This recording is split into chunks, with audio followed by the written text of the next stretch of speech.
네, 안녕하세요. 저 지금 메타버스 엔터테인먼트에서 그 디지털 아이돌 만드는 작업을 하고 있는 류정혜라고 합니다. 가서 이제 회사가 원하는 대로 되게 멋진 비즈니스를 다 펼칠 수 있는 게 아니라 이제 가서 막 정말 무릎 꿇고 이렇게 프리젠테이션을 바치면서 컨펌을 받아야 되거든요. 그러니까 항상 이제 이런 거에 대한 꿈이 있는 거예요. 모든 IP 회사들은 좀 우리 회사 영원히 소유하고 우리가 생각하는 대로 막 비즈니스를 펼칠 수 있는 그런 IP를 가질 수 없을까? 그런데 이제 디지털 휴먼 기술이라는 게 딱 나타나기 시작을 한 거죠. 그러니까 그렇다면 그렇다면 우리가 디지털 휴먼 기술을 이용해서 되게 영원히 우리가 가질 수 있는 그런 IP를 좀 만들어 볼 수 있는 기회가 생길 수 있지 않을까? 이제 이런 생각을 하면서 흥분해서 한번 이걸 도전을 해보자라는 생각을 합니다. 그래서 이제 2021년에 넷마블 FNC라는 회사와 그다음에 카카오 엔터테인먼트가 합작을 해서 아빠가 넷마블 FNC, 엄마가 카카오 엔터 이렇게 해서 이 디지털 휴먼 기술을 가지고 굉장히 새로운 IP를 만들어 보는 거에 도전을 하게 돼요.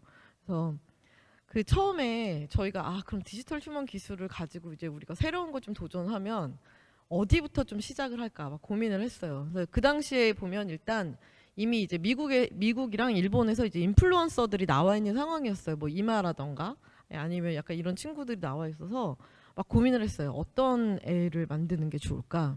고민을 했었는데 이제 저희의 대답은 우리는 좀 그 카엔터에서 아이돌 런칭했었던 팀들이 있고 그러니까 한번 우리도 아이돌을 한번 만들어 보자라는 생각을 합니다.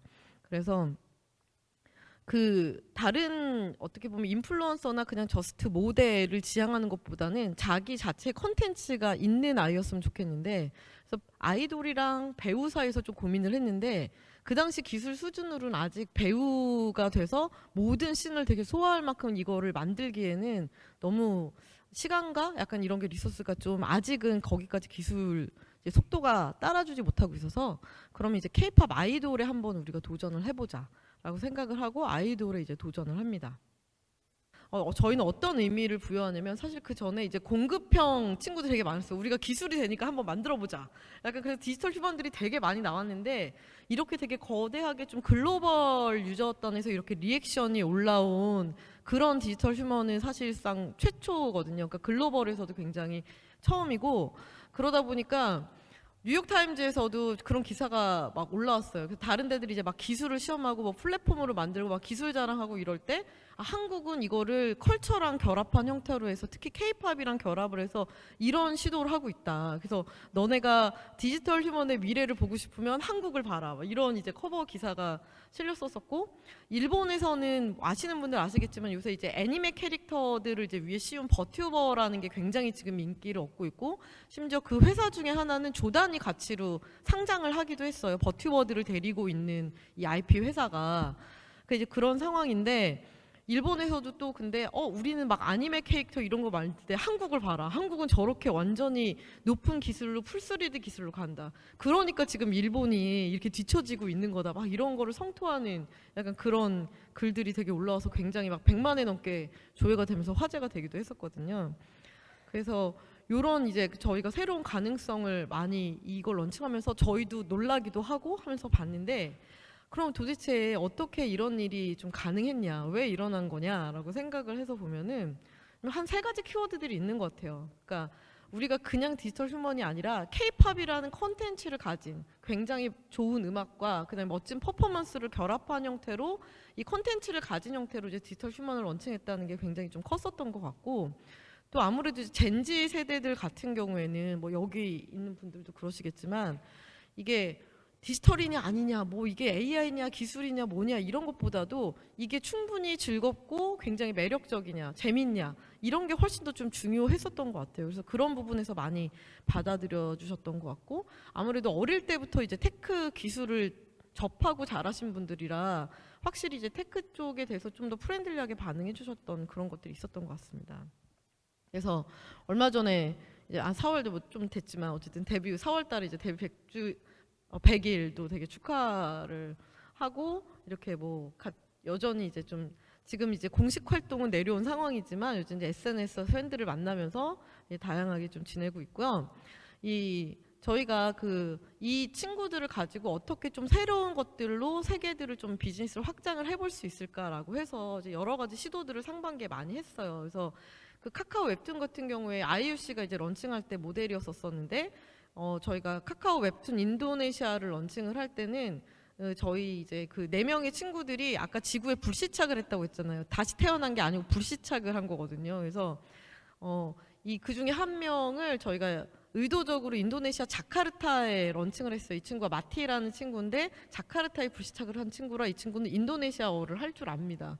그랬더니 이제 이 부분이 되게 좀 영향이 있어서 이 친구가 인도네시아에서 좀 인기가 많아서 한 번씩 인도네시아어로 말도 하고 약간 이러니까 그래서 카카오 웹툰 이제 인도네시아 런칭할 때 이 친구 이제 모델로 해가지고 같이 좀 진행을 했었었고 그 웹툰도 카카오 엔터 이제 웹툰이 당연히 있다 보니까 이제 메이브의 어떤 스토리 또 이 친구의 캐릭터들을 좀 더 생생하게 느낄 수 있는 메이브 또 다른 세계라는 이제 웹툰이 런칭이 되어 있고 한국 카카오 페이지 카카오 웹툰이 런칭되어 있고 글로벌에서 일본 포함해서 글로벌에도 런칭이 되어 있습니다. 그리고 아빠가 이제 넷마블 FNC다 보니까 FNC가 아시죠? FNC에 7개의 대제라는 7대제라는 게임이 있어요. 그러니까 한국의 게임들 중에 누적 매출이 1조가 넘는 게임이 몇 개 없는데 그 1조 클럽에 들어있는 그런 어마어마한 게임인데 그 게임을 만든 곳이 이제 넷마블 FNC예요.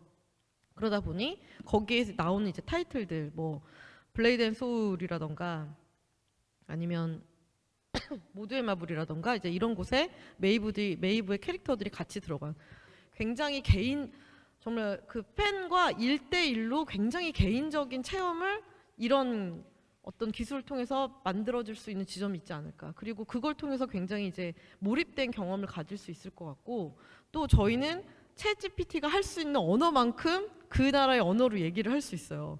그래서 예를 들면 팬들도 어떻게 보면 우리나라도 그렇잖아요. 우리나라 같은 경우에도 해외 방한한 스타들이 그래도 뭐 안녕하세요 감사합니다 한마디 해주면 되게 좋아하잖아요. 근데 그걸 좀 더 자유자재로 구사하면서 나의 언어로 나의 스타가 얘기를 할 수 있다라는 건 또 굉장히 다른 차원의 일이라는 생각이 들거든요. 그래서 이런 부분들이 이제 상상을 해보는 거죠. 어떻게 보면 이 부분이 AI 아이돌이기 때문에 우리는 혹은 디지털 휴먼 기술을 이용한 디지털 휴먼 아이돌이기 때문에 가능한 지점이 충분히 될 수 있겠다라고 생각을 하고 있고 어떻게 보면 전 세계의 팬들과 그들의 언어로 소통을 할 수 있는 최초의 아이돌이 될 수도 있지 않을까라는 이제 가능성을 되게 꿈꾸고 있습니다.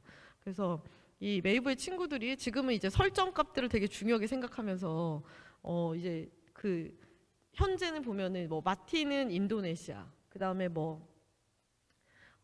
저희 제나는 프랑스 파리, 그 다음에 그 타이라는 자유분방한 미국 LA, 그리고 시우는 한국의 제주도에 이제 불시착한 설정이어서 K-팝의 되게 중요한 국가들을 딱 찍어가지고 도시를 찍어서 이제 설정을 했는데 이제 이게 어떻게 보면 그 나라의 언어들로 이 친구들은 사실 언어로 얘기를 한다고 해도 사람들이 그렇게까지 거부감을 가지진 않을 것 같아요. 갑자기 얘가 그 에스토니아어를 얘기한다고 해도 괜찮을 것 같다는 거죠. 그래서 이런 부분들을 어떻게 보면 팬들과의 굉장히 좋은 어떤 그 인게이지먼트를 만들어내는데 우리가 활용을 할 수 있지 않을까, 이제 그런 가능성들을 생각을 하면서 저희가 얘기를 하고 있고, 그래서 여기 있는 분들은 그 미래를 보시고 가능성을 이미 보고 계신 분들이라고 생각해서 만나서 정말 너무너무 되게 즐겁고 반가웠고요. 앞으로 이걸 가지고 되게 멋지게 자신들의 어떤 새로운 콘텐츠와 서비스를 만들어 나가시는 분들이 되셨으면 좋겠습니다. 감사합니다.